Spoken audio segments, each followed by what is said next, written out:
സംസ്ഥാനത്ത് വിവിധ ജില്ലകളിൽ കനത്ത മഴ തുടരുന്ന സാഹചര്യത്തിൽ ദുരന്ത നിവാരണ അതോറിറ്റിയുടെ നേതൃത്വത്തിൽ സ്ഥിതിഗതികൾ നിരീക്ഷിച്ചു വരികയാണെന്ന് മന്ത്രി കെ രാജൻ. എല്ലാ ജില്ലകളിലും ബന്ധപ്പെട്ട ഉദ്യോഗസ്ഥരുമായി തുടർച്ചയായ ആശയവിനിമയം നടത്തുന്നുണ്ടെന്നും മന്ത്രി തിരുവനന്തപുരത്ത് മാധ്യമങ്ങളോട് പറഞ്ഞു. ശബരിമലയിലേക്കുള്ള തീർത്ഥാടകർക്ക് പ്രത്യേക നിർദ്ദേശം നൽകിയിട്ടുണ്ട്. ശബരിമലയിൽ മാത്രമായി ദേശീയ ദുരന്ത നിവാരണ സേനയുടെ 2 സംഘത്തെ വിന്യസിച്ചിട്ടുണ്ടെന്നും കെ രാജൻ അറിയിച്ചു. എല്ലാവിധത്തിലുള്ള ദുരന്ത നിവാരണ നടപടിക്രമങ്ങൾക്ക് നേതൃത്വം നൽകുകയാണ്. ഇന്ന് യഥാർത്ഥത്തിൽ ഇന്നും നാളെയും ബഹുമാനപ്പെട്ട മുഖ്യമന്ത്രി വിളിച്ചു ചേർത്ത കളക്ടർമാരുടെ യോഗം നിശ്ചയിച്ച അജണ്ട തയ്യാറാക്കിയവരെല്ലാം ഇന്നലെ തന്നെ തിരുവനന്തപുരത്തോട്ട് തിരിച്ചതാണ്.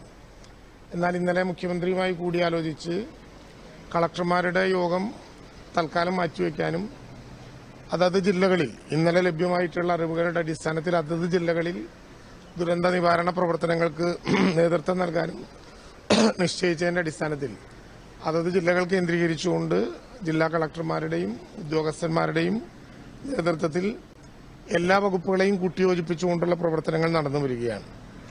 ഫെഞ്ചൽ ചുഴലിക്കാറ്റ് ഇപ്പോൾ നമുക്ക് കാണാവുന്നത് 9 മണിയുടെ വിവരം ലഭ്യമായതനുസരിച്ച് നമുക്ക് കാണാവുന്നത് തമിഴ്നാട്ടിൽ നിന്നും കുറെ മാറി കർണാടകത്തിന്റെ ഏതാണ്ട് കേരളവുമായി അടുത്ത മേഖലകളിലേക്ക് കടന്നു കഴിഞ്ഞു.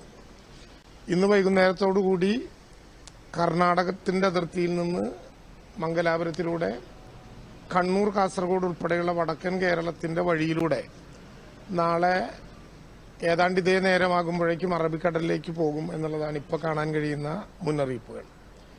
കേന്ദ്ര കാലാവസ്ഥാ പ്രവചന വിഭാഗവും മറ്റ് ലഭ്യമാകുന്ന